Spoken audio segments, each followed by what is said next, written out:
বন্ধুরা, আমি রুমা। আজকে গঙ্গার ঘাটে মহালয়ার দিন সকাল 8টায় চলে এসেছি।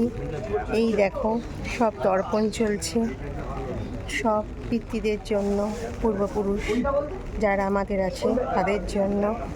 সবাই মনস্কামনা করছে তাদের ভালো থাকার জন্য ঈশ্বরের কাছে। আর আমরা গঙ্গা জল নিতে এসেছি ঠাকুরের জন্য। আমি গঙ্গা জলে পুজো দিই। আমাদের এপার থেকে ওপারের বেলুড় মঠ দেখা যায়। তোমরা দেখতে পাচ্ছ কি না আমি জানি না, বৃষ্টি পড়ছে তাই জুম করতে হবে ছাতা হাতে। এই দেখো বেলুড় দেখতে পাচ্ছ।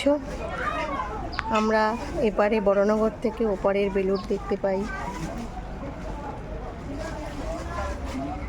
ঠিক আছে, বৃষ্টি পড়ছে, রাখি।